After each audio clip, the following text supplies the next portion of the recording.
de trabajo. Todos hemos sido de alguna manera, en algún momento, desde nuestro punto de vista, cuidado, injustamente tratados. ¿Y cómo tengo que reaccionar ante la injusticia? Ante lo que yo esperaba recibir y resulta que he recibido, pero todo lo contrario. El Salmo 37 es el antídoto perfecto. Que por cierto no es la queja. La queja es el lenguaje de los cobardes. La queja mata la fe, debilita el alma. Cuando una persona está todo el santo día quejándose, aunque no hables mucho con él o con ella, la forma como habla, la forma como opina, te está descubriendo el bajísimo nivel espiritual de su vida. El Salmo 37 nos habla de diferentes niveles espirituales. Alguno dirá, pero hay niveles. Claro que lo hay. No todo el mundo tiene la misma fe. No todo el mundo tiene el mismo nivel de paciencia o de amor o de conocimiento de la palabra. Siempre habrá alguien que sepa más que nosotros, ¿sí o no? Cuando ustedes van, por ejemplo, a la Biblia, encuentras momentos en los que el Señor se le queda mirando a un hombre y le dice: tú eres un hombre de mucha fe, grande es tu fe. Y hay momentos que se le queda mirando a otro y le dice: hombre de poca fe. Luego, los dos tenían fe, pero este tenía una gran fe y este tenía fe, pero poca. Entonces, en la vida, no todo el mundo tiene la misma fe, no todo el mundo tiene la misma paciencia, no todo el mundo tiene el mismo conocimiento, el mismo discernimiento espiritual. Eso es normal, eso es así, nos guste o no. Y el Salmo 37 nos da consejos para alcanzar un nivel óptimo en nuestra relación con Dios y no caer en la desilusión, en la desesperanza, en la tristeza, porque dijimos que la tristeza, estoy preparando un mensaje, ya lo daré en su momento. Bueno, estoy preparando un montón de mensajes, pero uno de los que estoy preparando son las distintas caras o disfraces que se pone el orgullo. El orgullo se disfraza, se camufla, a veces de religioso, de espiritualidad, pero a veces el orgullo, y usted dirá, ¿sí? Me suena raro eso. Bueno, el orgullo a veces se disfraza de tristeza. La gente tiene una tristeza y en el fondo es porque tiene un problema con el orgullo. ¿Por qué estás triste? Le preguntas a alguien. No, porque no he recibido lo que tenía que esperar o esperaba recibir, porque no me han tratado como yo esperaba y estoy triste. Y a veces es un orgullo camuflado, porque cuando nosotros pasamos por la vida por una circunstancia difícil, en la economía, un problema en el matrimonio o de la índole que sea, Dios te está tratando, ¿o no? Dios está tratando contigo. Y hay gente que no le gusta y se rebelan contra la forma como Dios le está tratando. Entonces, sin palabras, le estás diciendo a Dios: yo no merezco este trato, Parece que la tienes tomada conmigo. Es como yo le decía a mis padres: es que los profesores la tienen cogida conmigo. Todos, el de matemática, el de geografía, todos la tenían cogida conmigo. Y siempre la culpa la tiene, si no es el gobierno, es el pastor, si no es el marido, si no es la mujer, si no es Dios, si no es el diablo. Siempre alguien tiene la culpa, menos yo. Y el Salmo 37 es una radiografía de una realidad. La realidad presente. Dijimos el primer día, les recuerdo, que el pasado no existe. ¿Amén? El pasado no existe, no podemos presentarlo, no podemos pesarlo, no podemos medirlo, no podemos tocarlo, no podemos verlo. Es algo abstracto. ¿Dónde está el pasado? Está aquí. Yo lo puedo recordar, hombre, no todo, pero el pasado lo tengo en la cabeza. Y hay personas que viven ancladas en el pasado. O bien porque el pasado fue pésimo y les marcó, o bien porque el pasado, según ellos creen, fue mejor que su presente. Pero ya leímos el otro día un versículo en el libro de Eclesiastés, donde dice que no es sabio y no está bueno decir, no es sabio opinar o decir que los tiempos pasados fueron mejores que estos, sino que cada tiempo tiene su característica, y si tú tienes que mirar a tu pasado para recordar algo bonito, es que tú no tienes presente. Ahora, nosotros no podemos modificar el pasado. Si yo no puedo modificar el lugar donde nací, ni la fecha, ni la hora, yo no puedo modificar el pasado, pero sí puedo echar a perder mi futuro. Dile al que está a tu lado: tu pasado no lo puedes cambiar, pero puedes echar a perder tu futuro. Ay, amigo. Yo no puedo evitar que ayer o antes de ayer o hace 10 años o hace 20 años me ocurriera aquella cosa que me hizo tanto daño. Ahí está, yo no lo puedo evitar, ya está hecho. Hombre, puedo evitar que el pasado me controle, puedo evitar que el pasado me manipule y condicione mi estilo de vida en el presente, pero cuidado, porque hay ciertas actitudes que como tú las mantengas y las cultives y las desarrolles, lo que estás haciendo es sembrar, pero sembrar mal, y puedes llegar a estropear tu futuro y lógicamente también tu presente. Así que el Salmo 37 es un antídoto contra tantas cosas que yo les animo a que si pudierais incluso hasta aprenderlo de memoria, hicierais un intento por aprenderlo de memoria.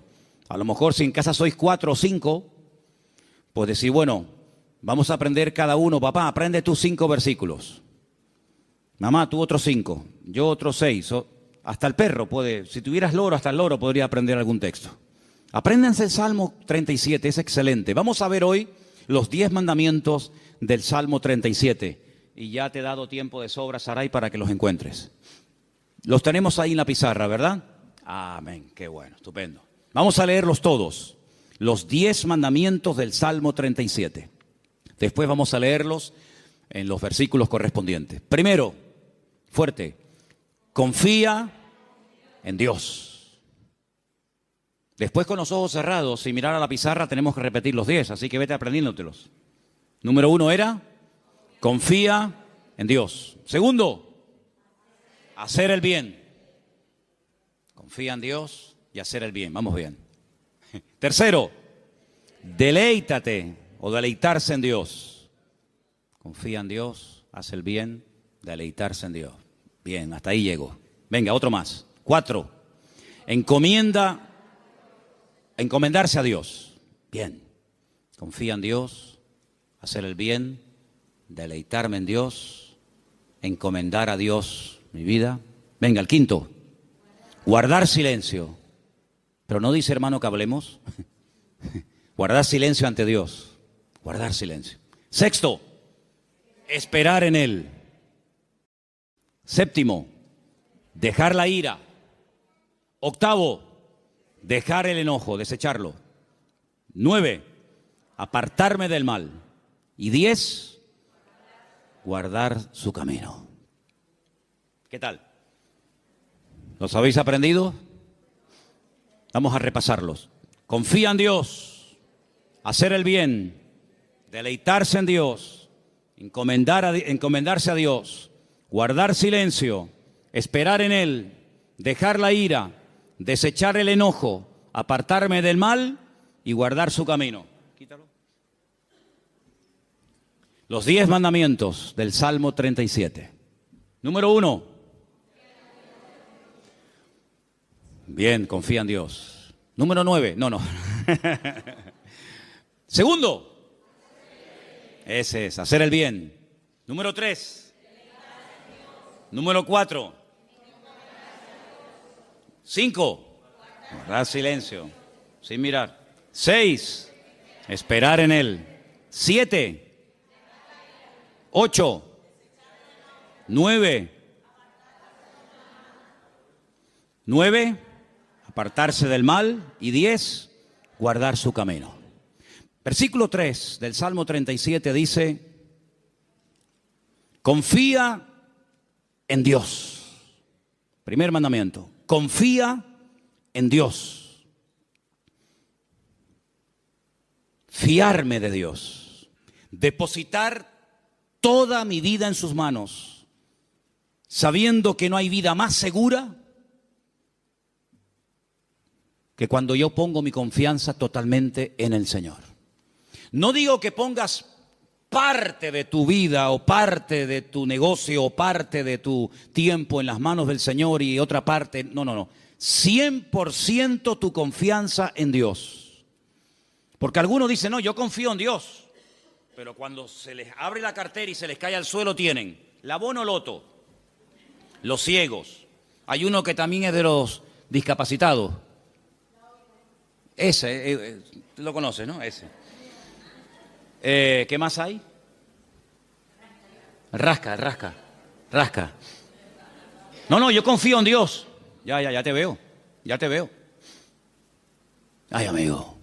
Pero por la mañana se levantan y leen el horóscopo. Pero claro, depende si compras el día o compras el diario de avisos o compras, depende de qué periódico compres, te dirá una cosa o te dirá otra. ¿Confiamos en Dios 100% o no? ¿Se puede uno fiar de ese Dios? ¿Ha dado pruebas históricas a lo largo del tiempo que se puede uno fiar de Él? ¿Que no te va a fallar? Dice la Biblia, hay centenares de versículos, pero uno de ellos dice, aunque tu padre y tu madre te abandonen, yo nunca te abandonaré. Nunca, jamás. ¿Puede un padre y una madre abandonar a un hijo? Bueno, no será la primera ni la última, lamentablemente. Ha ocurrido. Pero Dios jamás te abandonará. Nunca. Nunca te abandonará. Tú a Él sí, puede ser, pero Él a ti jamás. Dice que nos agarra, nos toma de la mano derecha y nos dice, no temas, yo estoy contigo, yo te ayudo. Por lo tanto, Él ha dado millones de demostraciones a lo largo del tiempo, no solamente a otros pueblos y a otras naciones y a otras iglesias y a otros hermanos, sino a nosotros mismos, de que podemos confiar 100% en nuestro Dios. Y cuando mi vida está 100% en sus manos, el temor no tiene cabida. La inseguridad, la queja, la desconfianza. Porque yo me fío de que al haber depositado mi vida en sus manos, Él me va a pastorear, y Él me va a guiar, y Él me va a ayudar en todo momento, lugar y circunstancia. Y si Él permite que yo pase por una situación, digamos, difícil, por una situación que me hace sufrir o llorar, por algo será, aunque no lo entienda. Pero yo he dicho muchas veces que el Señor no nos ha llamado a entenderlo siempre todo, pero a obedecer y a fiarnos de Dios siempre. ¿Cuántos dicen amén? Por lo tanto, el primer mandamiento es lo que va a marcar la diferencia entre una vida y otra.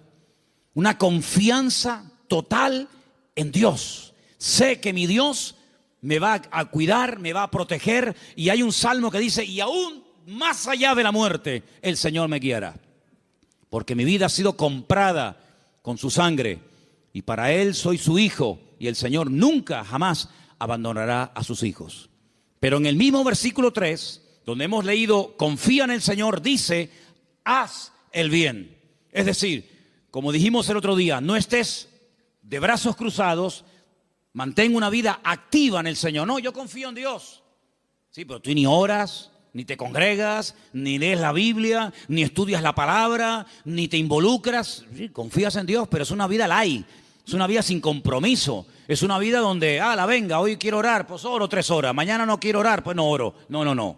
Es una vida de constancia, de perseverancia, una vida de disciplina. La vida de un cristiano tiene que ser una vida disciplinada, no una vida caracterizada por el desorden, guiado por emociones, por sentimientos, que son al fin y al cabo pasajeros y traicioneros, sino de tener determinación.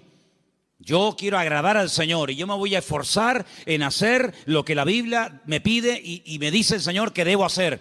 Porque no solamente, lo dije el otro día, espero que lo recordéis, que la vida cristiana, la vida de un cristiano, digamos, normal, no solamente consiste en dejar, me faltaría más, dejar de hacer ciertas cosas, sino hacer otras. Y la vida de muchos creyentes es que no hacen nada malo, aparentemente, pero tampoco hacen nada bueno. Y por ahí leímos la semana pasada un texto de Santiago, donde dice el texto, el que sabe hacer lo bueno y no lo está haciendo, está pecando. ¿Cuántas personas están pecando sin querer? ¿Cuántas personas saben que hay que hacer algo, pero no lo hacen? Por lo tanto, no te jactes ni presumas de que ya no hago cosas malas, porque el que sabe hacer lo bueno y no lo está haciendo, está pecando no por acción, sino por omisión. Está olvidando que tiene una responsabilidad delante del Señor de hacer, de actuar, de vivir en consecuencia la fe que dice que tiene en el Señor. Y en ese hacer, en esa confianza que he depositado en Dios, comienzo a disfrutar de mi relación con Dios, a deleitarme en Dios. Comienzo a tener placer de ser cristiano. Ser creyente no es una desgracia, hermanos. No es una pesada cruz que me martiriza, donde no disfruto de nada, sino yo creo que es más bien todo lo contrario. El creyente tiene que aprender a disfrutar de lo que tiene ya, ahora. ¿Cuántos dicen amén? Y dice, bueno, pero ¿qué tengo? ¿Cómo que qué tienes? ¿Qué tienes? Pues lo primero que tienes que darle gracias a Dios es por la vida que tienes. ¿Te parece poco? Y por la ropa que llevas puesta. Y por los zapatos que llevas. Porque hay millones de personas que jamás en la vida se han puesto zapatos. Y por la comida que has comido. Y por la casa que tienes. Y por el coche que tienes. Y si no tienes coche, por lo menos pudiste venir en la guagua. Fíjate que es bueno Dios que el hombre ha inventado un sistema para transportar a la gente de un lugar a otro. Y mira tú por dónde tú puedes disfrutar de él. Gloria a Dios. Tienes una iglesia donde poder congregarte. Si tienes hijos, si vienen a la iglesia, ahora mismo están siendo atendidos por hermanas que se están perdiendo el culto para que tú estés aquí oyendo la palabra y los niños están siendo atendidos. Gloria a Dios por ello. Gracias al Señor por el lugar donde vivimos. No tenemos que vivir con miedo, con una inseguridad. Algunos que han venido de otras naciones, ¿qué les voy yo a decir a ustedes? Donde me dicen, no, que va allí. Donde yo a las 5 de la tarde todo el mundo como los topos bajo tierra. Todo cerrado, con rejas, con ventanas, con persianas. Uy, por la calle no puedes ir porque va todo el mundo armado y te quitan el reloj y te quitan esto. Aquí a mí nunca me han quitado nada y tengo 55 años, a mí nunca me han robado. Cuidado, a ver si ahora me va a pasar que me roben, pero bueno, no pasa nada. Si me roban, ¿sabes por qué me han robado? Porque algo me sobra. Porque no se le puede robar al que no tiene nada. Luego, si te roban algo es porque tienes algo. Ya es un motivo para dar gracias a Dios. Por lo tanto, hermanos, deleitarnos de lo que tenemos. Hay gente que siempre tiene o la pena de lo que perdieron, que tenían y perdieron, o están soñando siempre en algo que quieren tener, que a lo mejor nunca lo tienen, y en vez de disfrutar de lo que tienen ahora, viven o en el pasado o en el futuro, en tierra de nadie. Cuando lo que tienes que disfrutar es de ahora. Dale gracias a Dios por la silla en la que estás sentado. Y si no hacemos un día una prueba, quitamos todas las sillas y los bancos de la iglesia. Y os quedáis como yo mientras yo predico de pie. Y tenéis que estar todo el tiempo en la alabanza de pie, todo el culto de pie. Baños, los vamos a cerrar, no hay baños. Luz, cortamos la luz. Entonces vamos a comenzar a valorar que tenemos un local con luz, con aire acondicionado, con micrófono, con una silla. Gloria al Señor, no hay millones de motivos para darle gracias al Señor, hermanos. Hay cambios y hay milagros que solamente vendrán a nuestras vidas cuando comencemos a dar gracias al Señor por lo que tenemos. ¿Para qué quieres más? ¿Para qué quieres más? Si con lo poco que tienes, según tú, te quejas, si tienes más, te vas a quejar más. Entonces Dios a veces a alguna gente no le da más porque entonces estarían quejándose más tiempo todavía.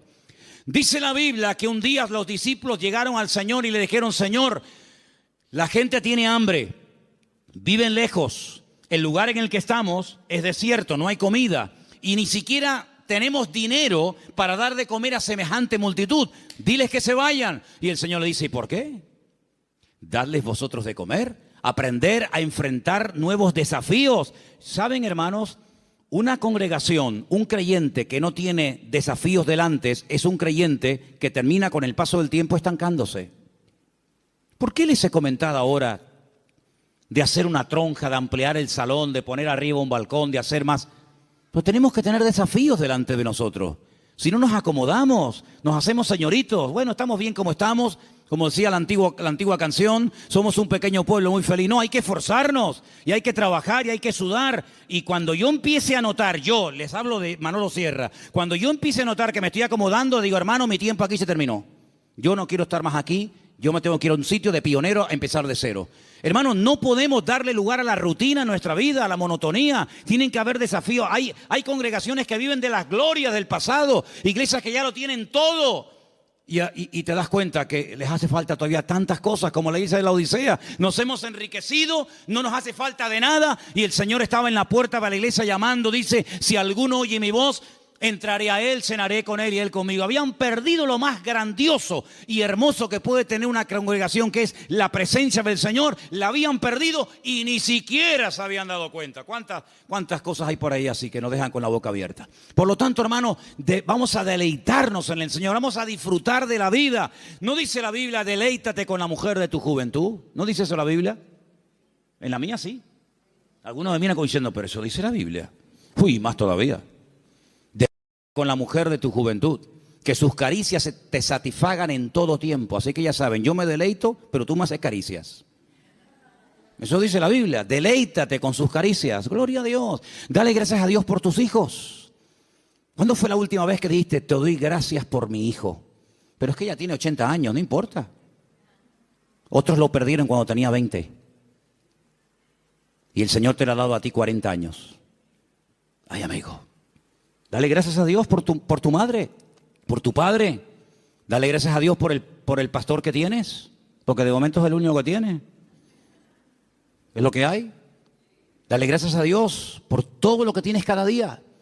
Y cada vez que comas, di, Señor, hoy han muerto 17,000 personas de hambre en el mundo y yo no seré una de ellas. Yo ahora tengo algo para llevarme a la boca. Gloria a Dios. Comenzar a regocijarnos en el Señor. Hermanos, que la gente diga, pero ¿qué tiene esa gente que no se quejan? ¿Qué tenemos? El Dios más grande y más maravilloso que jamás se pueden encontrar por la vida. ¿Cuántos dicen amén? Eso es lo que tenemos. ¡Aleluya! Gloria a Dios. Amén. Pero el quinto mandamiento, el primero era confía en Dios, el segundo era hacer el bien, el tercero era deleitarme en Dios, el cuarto era encomendar a Dios, poner todo, mi vida, mis negocios, mi futuro, mis planes, todo en las manos del Señor. Pero el quinto es muy bueno. ¿Cuál era? Guarda silencio. Ay, amigo. Ay, amigo. Yo ya les conté una vez, yo sé que ya se lo conté. Algunos dirán, eso ya lo contaste, sí, pero te lo voy a contar otra vez. En la antigua Grecia se le daba mucha importancia a la oratoria, a hablar en público. De hecho, había escuelas muy famosas que hasta el día de hoy, en marketing y en muchas escuelas, se emplean las técnicas de aquella época, donde los griegos le daban mucha importancia al hablar en público, a perder el miedo escénico, etc.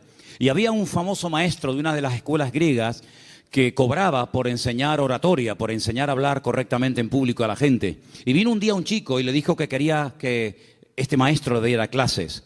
Y el maestro le dijo, a ti te voy a cobrar el doble de lo que le cobra a todos los demás alumnos. Y este dijo, ¿a mí el doble? ¿Por qué? Dice, porque contigo voy a tener el doble de trabajo. Contigo voy a perder mucho tiempo, primeramente, a enseñarte a que te calles. Y cuando aprendas a guardar silencio, es cuando por fin podré comenzar a enseñarte a hablar. Pero quieres comenzar a hablar, y para comenzar a hablar hay que aprender a estar en silencio. ¿Saben que el silencio es algo que se utilizó durante mucho tiempo en algunos lugares como tortura? Poner a una persona en un lugar donde no oía ningún tipo de ruido. Y en algunos casos la gente se terminaba volviendo loca.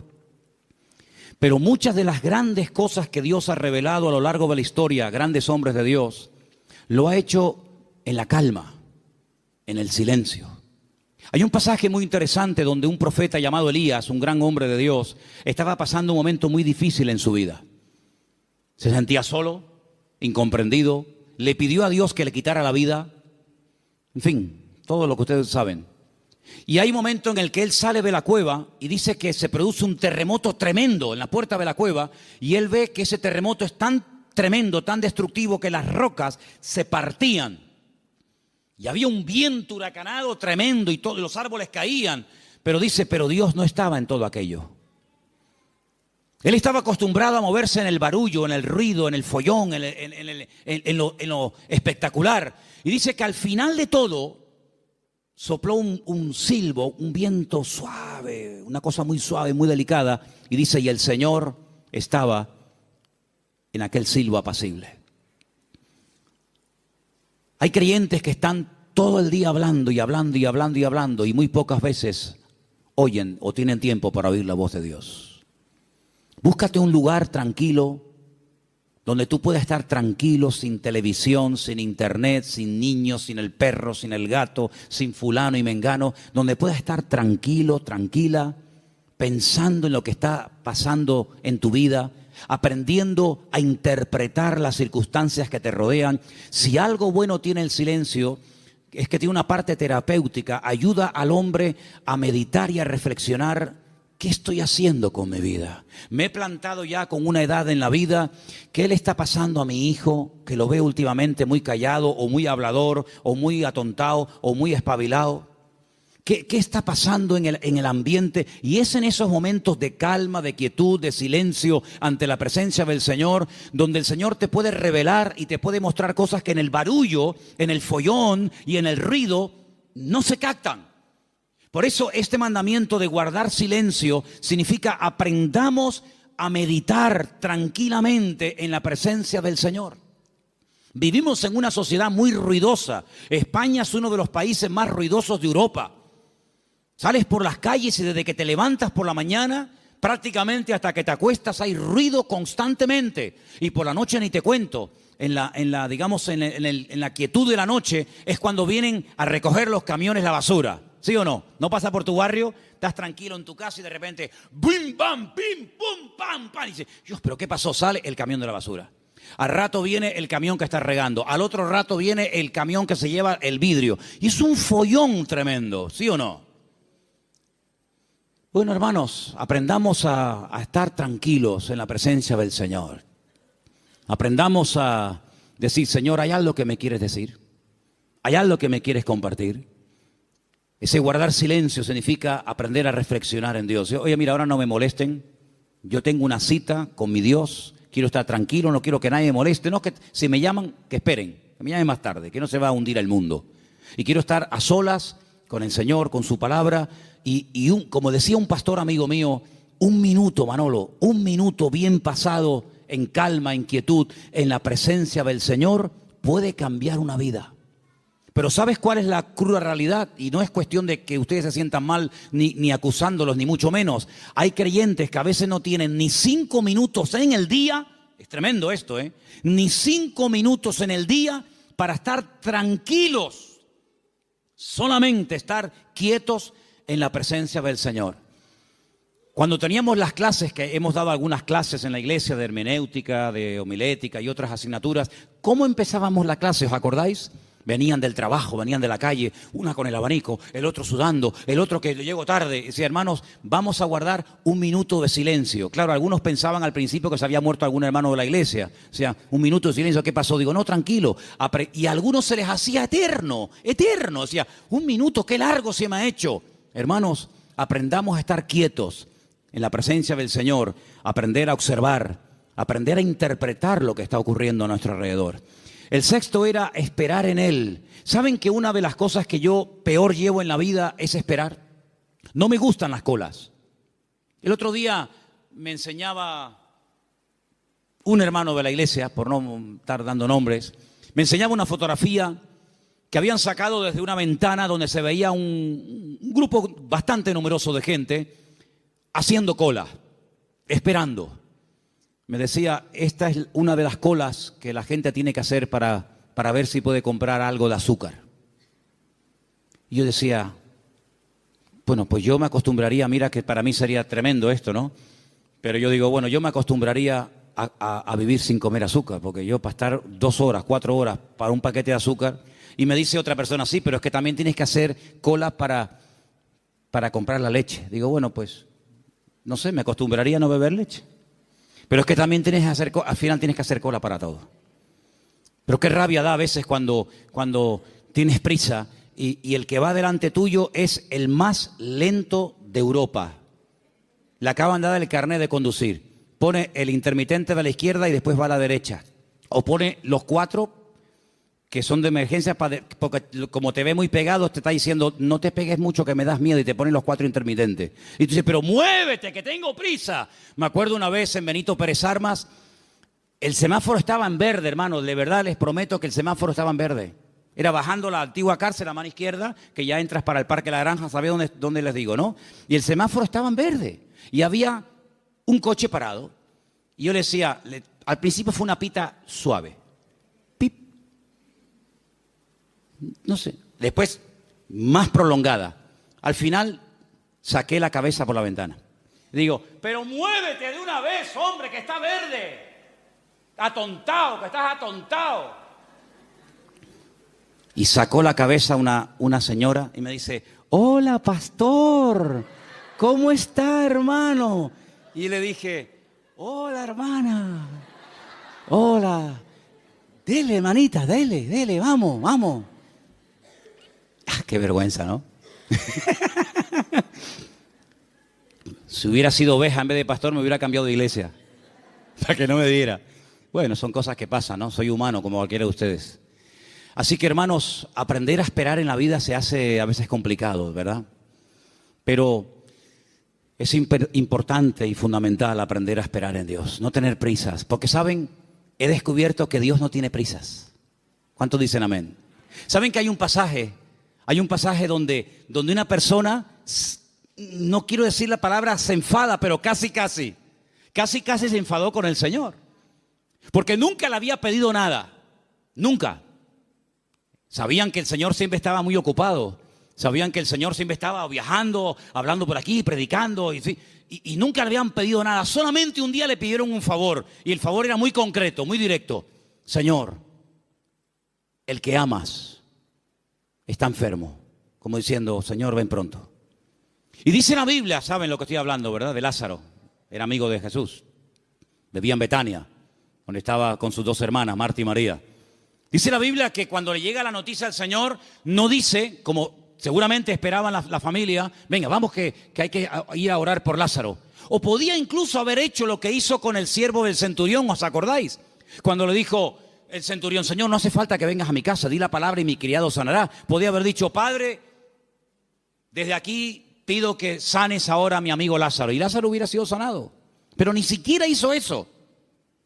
Sino dice que llegó 4 días después del aviso. Y claro, cuando llegó, evidentemente, la enfermedad era grave, porque dice la Biblia que Lázaro ya estaba muerto y enterrado. Si ellas sabían que no iban a molestar al Señor por una tontería.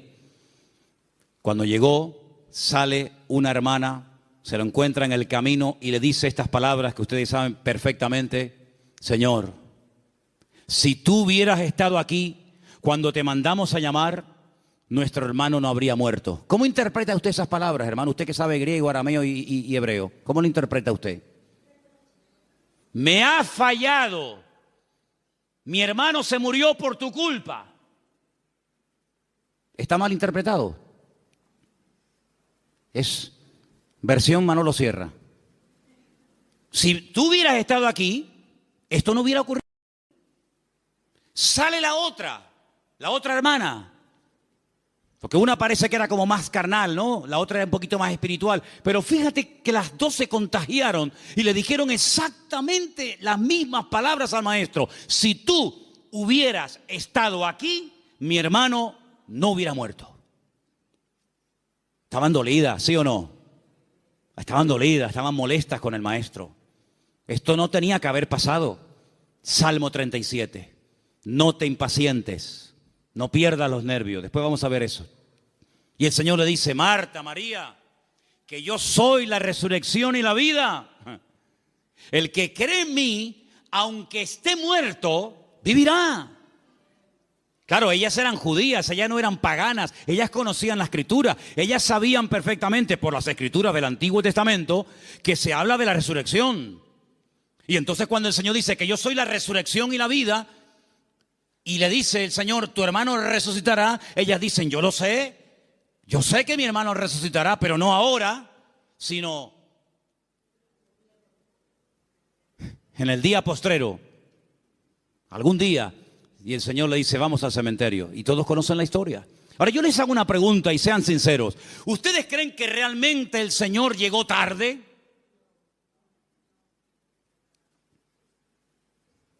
El Señor nunca llega tarde a ninguna casa, a ninguna familia.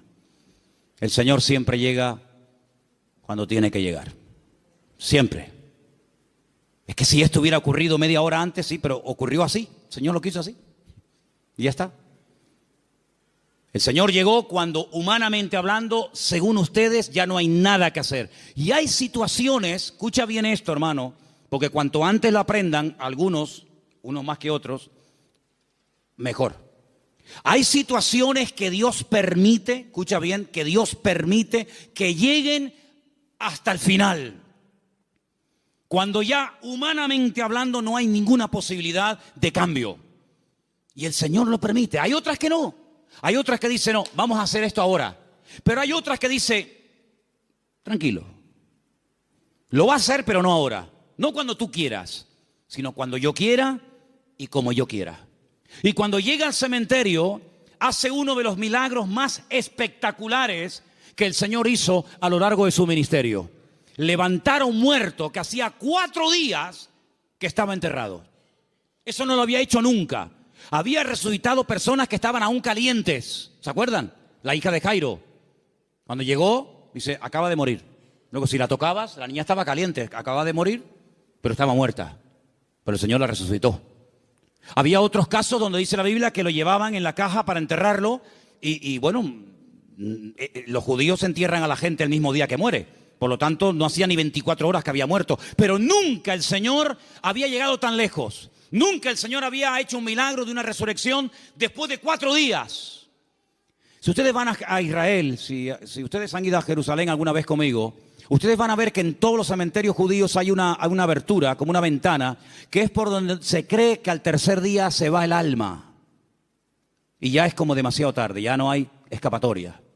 A los 3 días, a las 72 horas, se va el alma y ya se fue. ¿Cuándo llegó el Señor? Al 4.º día. Cuando ya no había ninguna posibilidad, según la tradición, según la medicina, de levantar a un muerto, es cuando llegó el Señor.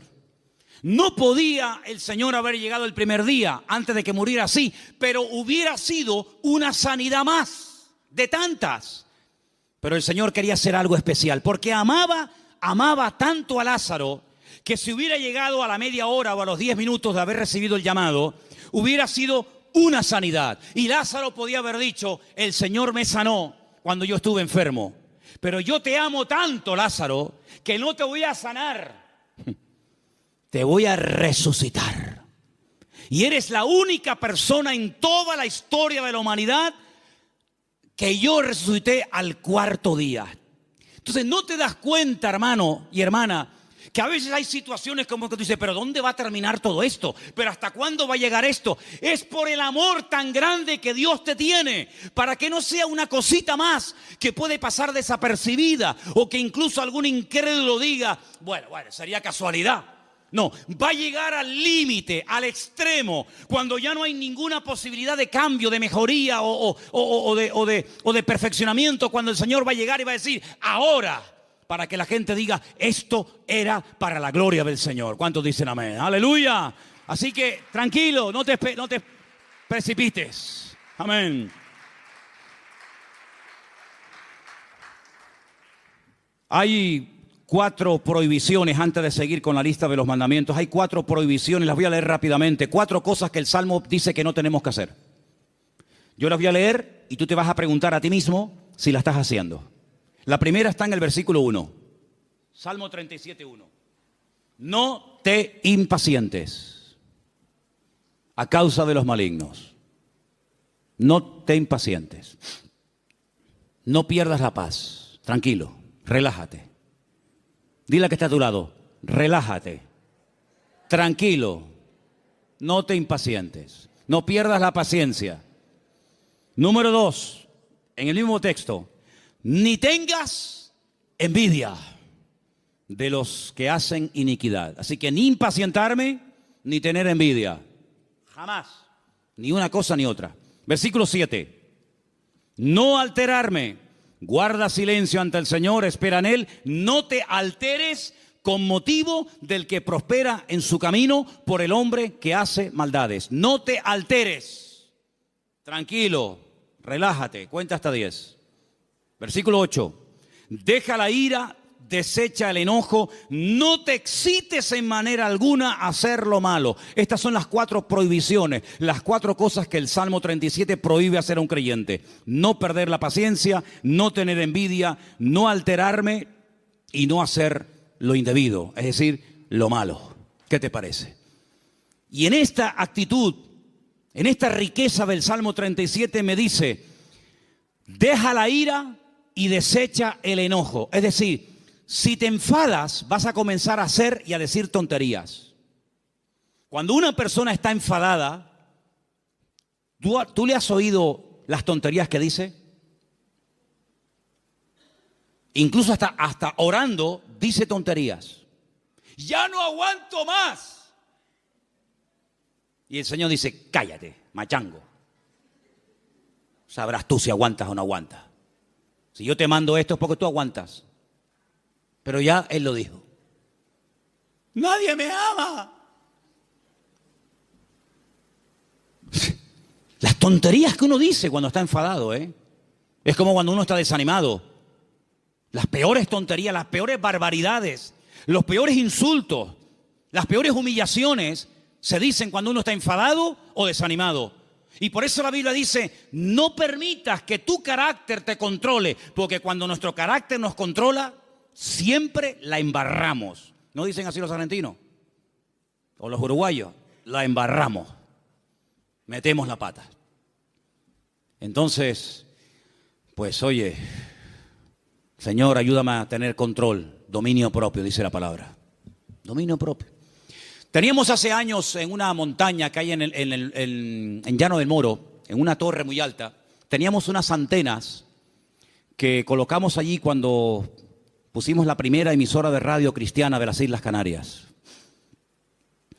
Y había un hombre que todas las mañanas subía a ese monte y pegaba un grito, pero un grito que se oía en todo el valle, se montaba en el coche y yo creo que se iba a trabajar. Y yo digo, oye, uno dirá que está loco, pero yo creo que este hombre es sabio, porque el hombre se iba al monte, pegaba un alarido estilo Tarzán, yo creo que tenía algo de espíritu de Tarzán. Gritaba, se montaba en el coche y se iba. Oye, a lo mejor tenemos que irnos a la montaña de los Campitos, procura que no haya nadie, porque claro, si subes por la noche y pegas un alarido estilo hombre lobo allí, van a decir que hay un loco aquí, un endemoniado. Pero hermano, ¿sabes qué? Tenemos que aprender a desahogarnos con Dios. ¿Cómo se desahogaba Cristo? Con el Padre. ¿Dónde fue? Al huerto de Getsemaní. Y en el huerto de Getsemaní dice que agonizaba, lloraba, clamaba, allí peleaba. Y cuando salía y se levantaba y le decían, venimos a aprender a Jesús, dice, yo soy. ¡Pum! Y caían todos al suelo.